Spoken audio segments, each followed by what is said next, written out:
नमस्कार दोस्तों, welcome to career support NEET. देखिए, यूपी आयुष में जो सीट वैकेंट बची हुई थी उनको फिल करने के लिए फिर से नोटिस आ गया है। तो इसको स्पेशल स्ट्रे वैकेंसी राउंड बोला जा रहा है। अभी तक क्या था, स्ट्रे वैकेंसी राउंड 2 जो हुआ था उसके बाद ये आया है स्पेशल स्ट्रे वैकेंसी राउंड। ये कब आया? अभी तक एडमिशन की डेट जो रखी थी NCISM ने, वो 15 दिसंबर रखी हुई थी NCISM ने कि 15 दिसंबर तक सारे एडमिशन कंप्लीट होने चाहिए।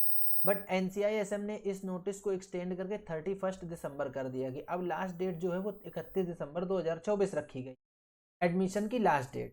तो जो जो स्टेट में, जिस भी स्टेट में जो वैकेंट सीट पड़ी हुई थी अभी तक, वो अब सारी फिल करी जाएंगी। तो इसी के यू कैन से कंटिन्यूएशन में जो special stay vacancy round UP Ayush ने रिलीज किया है वो मैं आप लोगों के सामने पूरा डिस्कस कर देता हूं।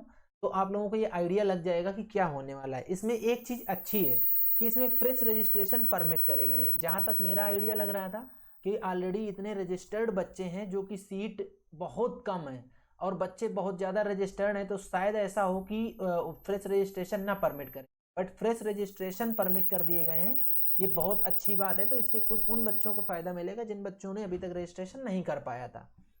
अच्छा, मैं आगे बढ़ूँ उससे पहले एक चीज़ बता देता हूँ आप लोगों को। अगर आपको अभी तक सीट नहीं मिली तो आप फटाफट टीम से रीच आउट करो और आप लोग अपने लिए एक अच्छा गाइडेंस लो कि आपको सीट कहाँ मिल सकती है, कैसे मिलेगी, वो पूरा गाइडेंस आपको टीम, तो आप टीम से रीच आउट करके अपना पूरा गाइडेंस ले लो। चलो, अब मैं आप लोगों के सामने डिस्कस करता हूँ कि शेड्यूल क्या रहने वाला है। जो ऑनलाइन पंजीकरण होगा, दैट मीन्स जो ऑनलाइन रजिस्ट्रेशन होगा और डॉक्यूमेंट अपलोड करे जाएंगे, वो 23 दिसंबर 10 बजे से लेके 24 दिसंबर दोपहर 12 बजे तक चलेगा। मतलब 23 तारीख को आपके लिए रजिस्ट्रेशन के लिए विंडो ओपन होगा सुबह 10 बजे और 24 तारीख को दोपहर 12 बजे तक ये चीज़ें चलेंगी। तो 23 तारीख को ही चीज़ें कंप्लीट कर लेना, क्योंकि लास्ट मोमेंट में यूपी आयुष का पोर्टल चलता नहीं है, बहुत ज़्यादा उस पर लोड आ जाता है तो वो चल नहीं पाता है। इसके बाद सिक्योरिटी मनी जमा करने की, देखो गवर्नमेंट सीट अभी तक फिलहाल है नहीं, तो आपको जो सिक्योरिटी मनी जमा करनी होगी वो 50K जमा करनी होगी फॉर प्राइवेट सीट्स। वो भी आपको 23 तारीख से 24 तारीख के बीच में ही जमा करनी है। इसके बाद जो आपके ऑनलाइन डॉक्यूमेंट वेरिफिकेशन होगा वो भी 23 से 24 के बीच में ही ऑनलाइन डॉक्यूमेंट वेरिफिकेशन हो जाएगा। इसके बाद आएगी स्टेट मेरिट लिस्ट। वो स्टेट मेरिट लिस्ट आपको 24 तारीख को शाम को 7 बजे तक प्रोवाइड कर दी जाएगी। 7 बजे तक लिखा है तो आप ये समझ लो कि 8-9 बज जाएगा। अब जो मोस्ट इंपॉर्टेंट चीज आती है वो आती है ऑनलाइन चॉइस फिलिंग। तो अभी ऑनलाइन चॉइस फिलिंग करनी है आपको।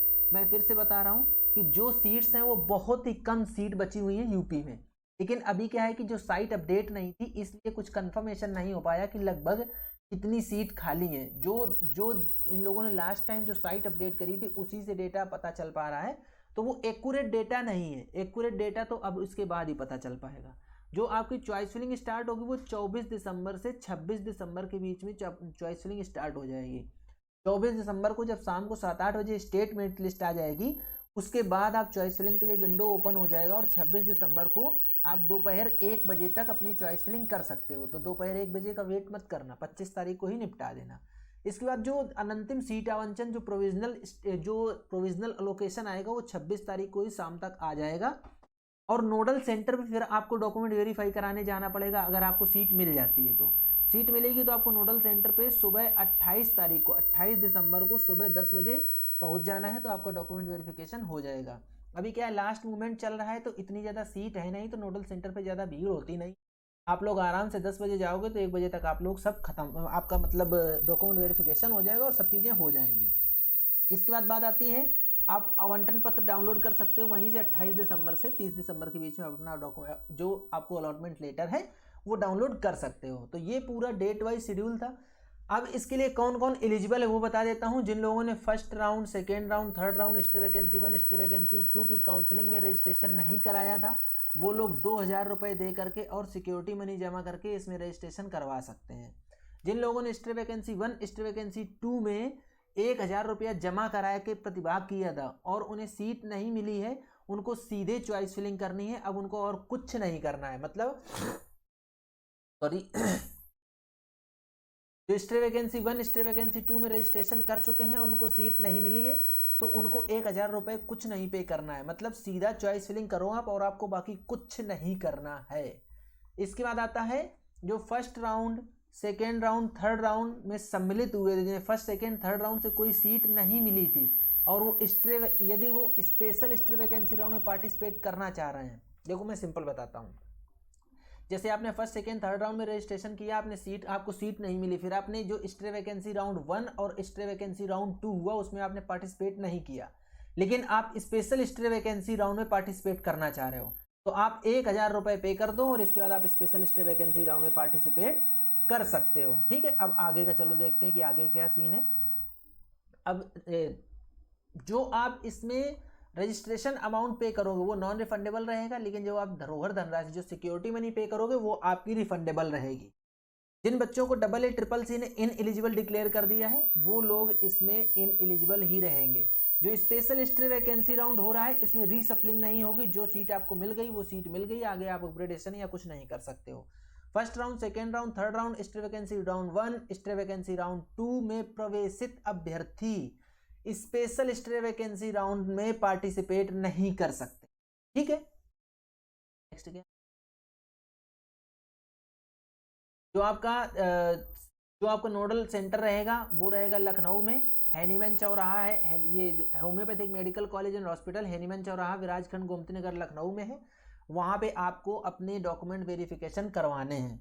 इसमें क्या लिखा है, अभिलेखों के भौतिक सत्यापन के उपरांत अपनी आवंटित सीट पर प्रवेश नहीं लेता है तो उसकी धरोहर धनराशि विभाग के पक्ष में जमा हो जाएगी। देखो ये तो मैं ऑलरेडी बता चुका हूँ, आपको अगर सीट अलॉट हो गई और आपने डॉक्यूमेंट वेरिफिकेशन करवा लिया, फिर आप अगर एडमिशन नहीं लोगे तो आपकी 50,000 रुपीज जो है वो चली जाएगी।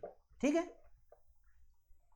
बाकी इन्होंने कैटेगरी वाला सीन बताया हुआ है कि जिन बच्चों को, जो उनको अगर कोई कैटेगरी से सीट आवंटित होगी तो उनको उसके लिए अपना डॉक्यूमेंट प्रोड्यूस करना होगा।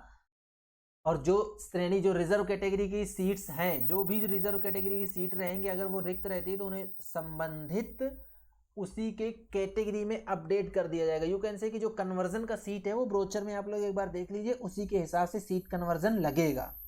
और आप लोगों को जाके नोडल सेंटर में टाइम से अपना वेरीफाई करवा लेना है। इसके बाद जाके आपको टाइमली अपना कॉलेज में एडमिशन भी ले लेना है। अगर आपके पास कोई ओरिजिनल डॉक्यूमेंट नहीं पाए जाते हैं तो आपकी सीट कैंसिल हो जाएगी और उस सीट पे आपका कोई अधिकार नहीं रहेगा। इन लोगों ने सिंपल सा ये लिख दिया है। ये देखिए इन्होंने लिखा है कि निर्धारित समय, तिथि एवं स्थान पर स्वयं उपस्थित होकर सत्यापन अधिकारी के सम्मुख प्रस्तुत करना अनिवार्य है। यदि किसी मान्य मूल अभिलेख के अभाव में अर्हता प्रमाणित नहीं होती है तो ऐसी दशा में तद संबंधित अर्हता का लाभ समाप्त अथवा अभ्यर्थन निरस्त कर दिया जाएगा, जो मैंने आपको एक लाइन में बता दिया। तो ये पूरा का पूरा ब्रोचर था, आप लोगों के सामने मैंने पूरा ब्रोचर डिस्कस कर दिया है। अब इसके हिसाब से आप लोग अपना रजिस्ट्रेशन कर लो या काउंसलिंग में पार्टिसिपेट कर लो। अगर आपको कुछ भी चीज़ ऐसी लगती है कि जो चीज़ आपको नहीं समझ में आ रही है तो you can simply reach out to I team. मेरी टीम आपको सब कुछ प्रोवाइड करेगी, सब कुछ बताएगी, सारा काम आपका करवा के हम लोग देंगे। तो ये था पूरा वीडियो। अगर आपको वीडियो पसंद आता है तो वीडियो को लाइक करो, चैनल को सब्सक्राइब करके रख लो, जिससे कि इसके आगे का जो भी अपडेट रहेगा वो मैं आपको अपडेट देता रहूँगा। आज का वीडियो यहीं तक, मिलेंगे नेक्स्ट वीडियो में नए डेटा के साथ। तब तक के लिए बाय बाय।